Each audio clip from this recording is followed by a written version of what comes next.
आजमगढ़ से। जी बताइए। मेरी तबीयत तो बहुत खराब है, जैसे कि मेरी सांस में छूट रही है जी।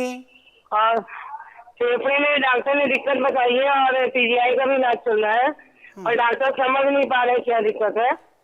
और मेरी सांस बहुत फूलती है और खांसी हमको 5 महीने से बंद नहीं हो रही है। बहन मैं आपसे एक छोटा सा निवेदन कर रहा हूँ, एक बार आप हाँ, हमारे चिकित्सालय में जा करके वैद्य को हम सारे, आए थे गुरुजी, हम आए थे आपके हाँ, चिकित्सालय में। तो उसको आप वो जो तो वैद्य जी ने जो दवाइयाँ बताई है ना, आप लगातार रखना बहन, उन दवाइयों को मत हाँ छोड़ना, आप खाने में हाँ परहेज करना।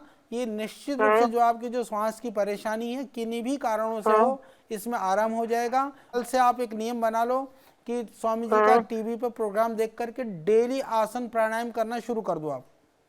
उन्होंने कपालभाति मना किया, लोम विलोम बोला उन्होंने। नहीं, कपाल भाती बहन हम्म। आपको धीरे धीरे करना है, कपाल भाती मना हाँ नहीं है। आप लंबा, जितना हाँ लंबा श्वास ले सकती हो लंबा श्वास लेना छोड़ना, और कपाल भाती हाँ जितना आप कर सकती हैं उतना आपको करना है, जबरदस्ती नहीं हाँ। करना है, पर कपाल भाती करना है।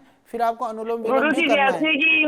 जैसे कि दिन भर खांसी नहीं आती, जब सो जाते हैं तो हाँ बीच में खांसी आती है, पूरी रात हमको जाग के बैठना पड़ रहा है। बहन, नहीं बैठना अरे 5 पड़ेगा, ये महीने से कर सो लीजिए। नहीं पा। जब आपको सांस लेने में परेशानी हो, पतंजलि का एक दिव्य हम्म धारा आता है, उसको एक कपड़े में, एक हम्म रुमाल में डाल करके थोड़ा सा उसको सूंघते हम्म रहिएगा, तो उससे भी आपको जो एकदम सांस रुक जाता है उसमें लेने में सुविधा होगी। और आप षडबिंदु तेल भी हम्म नाक में डाल लीजिएगा 4-4 बूंद, जो कफ होगा तो निकल जाएगा।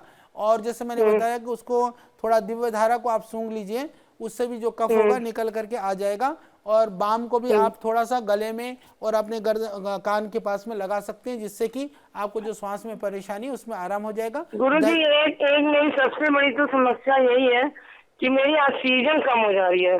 जैसे ही 2 कदम चल रहे हैं, ऑक्सीजन बहुत बहन कम हो जा रही आप है। परेशान मत होइए।